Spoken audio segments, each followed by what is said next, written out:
آپ آئیے میدان چوراہے میں نکلے، میدان میں نکلیے، چھوڑیے آپ اس جو ہے خانقاہوں کو، چھوڑیے آپ ان چیزوں کو، نکلے میدان میں، رسم شبیری ادا کیجیے۔ ان چوراہے پہ آ کے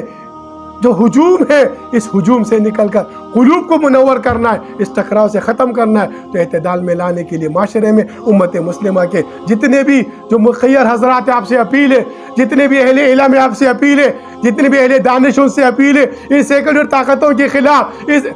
اس معاشرے میں اعتدال کو لانے کے لیے، مساوات کو لانے کے لیے، بھائی چارے کو قائم کرنے کے لیے، اخوت کو قائم کرنے کے لیے، اسلامی مساوات کو قائم کرنے کے لیے، نظام عدل کو قائم کرنے کے لیے، سودی نظام کے خاتمے کے لیے، خلافت کے نظام کے لیے آپ اور ہم سب مل کر پاکستان کے فوج کے جو ہے نا ہم شانہ بشانہ کھڑے ہو۔ پاکستان کی فوج اور پختون یہ امام مہدی علیہ السلام کے لشکر کے سپاہی ہیں، اور انہیں اٹھ کر حضور کے وعدے تغزو الہند کو پورا کرنا ہے۔ آپ اور ہم سب نکلے، آئیے میدان میں، نکلیے چوراہوں میں، اب نکلنے کا وقت ہے، رسم شبیری کا وقت ہے۔ آپ اس وعدے کو، حضور کے وعدے کو تکمیل تک پہنچانے کے لیے اپنی تن من دل کو قربان کرنے کا وقت ہے۔ ان فرقوں سے نکل کر پھر دوبارہ امت مسلمہ اس زمین کے اوپر واپس اس جو ہے نا انشاءاللہ وقار کی طرف آئے گی، جو وقار امت مسلمہ کا اس زمین کے اوپر آج سے 1400 سال پہلے قائم تھا۔ انشاءاللہ حضور کے وعدے تغزو الہند کو تکمیل تک پہنچا کر یہ پختون اور پاکستان کی فوج یہ متحد ہو کر اتحاد کر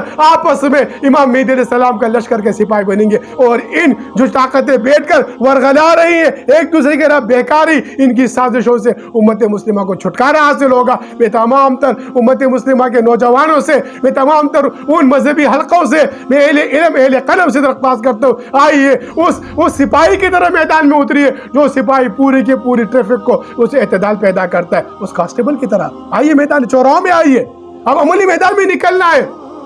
حقیقی اسلام کا جو ہے نا ہم نے چہرہ بتانا ہے۔ یورپ نے جو اسلام کے چہرے کو مسخ کیا ہوا ہے، ان طاقتوں نے جو اسلام کے چہرے کو مسخ کیا ہوا ہے، ان کو بتانے کہ اسلام اعتدال کا دین ہے، اسلام مساوات کا دین ہے، اسلام عدل کا دین ہے، اسلام انصاف کا دین ہے، اسلام جو ہے وہ اس زمین پہ امن کا دین ہے۔ حضور نبی کریم صلی اللہ علیہ وسلم امین رسول امین ہے، آپ شفیع المذنبین ہے۔ تمام تر امت مسلمہ کے ان نوجوان سے میری درخواست ہے کہ اس آواز کو امت کی ہر فرد تک پہنچائے، ہر گھر تک پہنچائے، تاکہ امت مسلمہ کے اندر اعتدال پیدا ہو اور روحانی انقلاب کی طرف امت مسلمہ قدم بڑھا سکے۔ وما علینا الا البلاغ المبین۔